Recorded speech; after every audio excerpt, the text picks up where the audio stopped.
ಪಶ್ಚಿಮ ಬಂಗಾಳ ವಿಧಾನಸಭಾ ಚುನಾವಣೆಯ ಎರಡನೇ ಹಂತದ ಬಹಿರಂಗ ಪ್ರಚಾರ ನಿನ್ನೆ ಅಂತ್ಯಗೊಂಡಿದ್ದು ಏಪ್ರಿಲ್ 29 ಅಂದರೆ ನಾಳೆ ವೋಟಿಂಗ್ ನಡೆಯುತ್ತೆ. ಈ ಹಂತಕ್ಕೆ ಭಾರೀ ಬಿಗಿ ಭದ್ರತೆ ವ್ಯವಸ್ಥೆ ಮಾಡಲಾಗಿದೆ.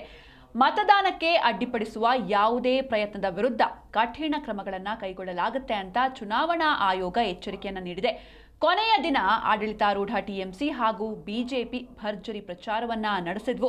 ಪ್ರಧಾನಿ ನರೇಂದ್ರ ಮೋದಿ ಹಾಗೂ ಗೃಹ ಸಚಿವ ಅಮಿತ್ ಶಾ ಸೇರಿದಂತೆ ಪ್ರಮುಖ ನಾಯಕರು ಪ್ರಚಾರ ಸಭೆಗಳಲ್ಲಿ ಭಾಗವಹಿಸಿದ್ರು. ಇನ್ನು ದಕ್ಷಿಣದ ಪರಗಣ ಜಿಲ್ಲೆಯ ಭಂಗಾರ್ನಲ್ಲಿ ಟಿಎಂಸಿ ಕಾರ್ಯಕರ್ತನ ಮನೆಯಿಂದ ಕಚ್ಚಾ ಬಾಂಬ್ಗಳನ್ನು ವಶಪಡಿಸಿಕೊಂಡಿದ್ದು, ಈ ಸಂಬಂಧ ವಿಶೇಷ ತನಿಖೆಗೆ ಚುನಾವಣಾ ಆಯೋಗ ಸೂಚನೆಯನ್ನು ನೀಡಿದೆ. ಹಾಗೆ ಮತದಾರರು ನಿರ್ಭೀತಿಯಿಂದ ಮತ ಚಲಾಯಿಸುವಂತೆ ಕ್ಷೇತ್ರವಾರು ಭದ್ರತೆ ಹೆಚ್ಚಿಸಲಾಗಿದೆ.